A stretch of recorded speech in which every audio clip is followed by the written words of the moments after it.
Quando os antigos profetas falaram sobre o fim dos tempos, não o fizeram para espalhar medo, mas para despertar aqueles que caminhavam distraídos.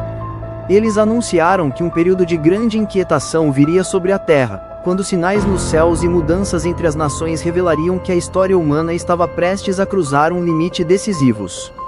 À medida que as sombras se estendessem, muitos perceberiam que nada do que possuíam seria capaz de protegê-los. Esse tempo, descrito como o princípio das dores, marcaria o início de uma jornada inevitável rumo a um desfecho preparado desde a fundação do mundo. E assim, cada tremor, cada guerra e cada voz clamando nos desertos se tornaria um marcador silencioso, apontando para um capítulo que finalmente se abriria diante da humanidade. Com o mundo envolto em caos, surgiria uma figura que, com palavras suaves e aparência de paz, conquistaria a confiança de multidões. Ele prometia restaurar a ordem, devolver estabilidade e oferecer respostas para o que ninguém compreendia.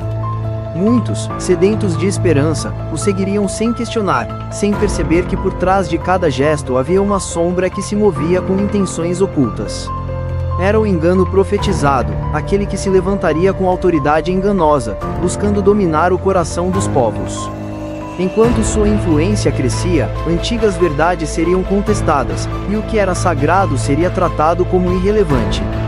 Nesse cenário, a humanidade seria convidada a escolher entre o conforto de uma mentira e a firmeza da verdade eterna, uma escolha que definiria destinos.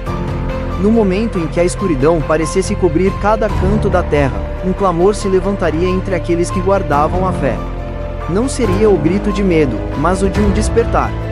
Eles perceberiam que as palavras dos profetas estavam se cumprindo diante de seus olhos e, movidos pela sabedoria divina, resistiriam às pressões que tentavam moldar o mundo à força.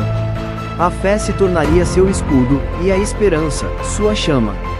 Enquanto muitos se curvavam ao engano, esses permaneciam firmes, lembrando que a luz nunca foi vencida pelas trevas. Entre perseguições e ameaças, uma certeza cresceria dentro deles. O tempo da revelação final estava próximo, e aquele que prometera voltar se aproximava para cumprir sua palavra. Então chegaria o tempo em que sinais grandiosos abalariam as nações. O sol perderia o brilho, a lua se tornaria como sangue, e estrelas cairiam dos céus como se o próprio firmamento estivesse se rasgando. O medo se espalharia rapidamente, pois os homens perceberiam que nenhum poder humano seria capaz de controlar o que se desenrolava diante deles. Esse momento, descrito como o dia da ira do Senhor, traria um juízo que ninguém poderia evitar. As montanhas tremeriam e os mares rugiriam como testemunhas silenciosas da justiça que finalmente se manifestava. Era o ponto em que cada segredo seria revelado, cada intenção exposta, e tudo aquilo que estava oculto seria trazido à luz, preparando o mundo para o que viria a seguir. Após o auge do caos, quando o mundo estivesse dividido entre trevas e esperança, um clarão surgiria no horizonte, cortando os céus como uma espada de glória.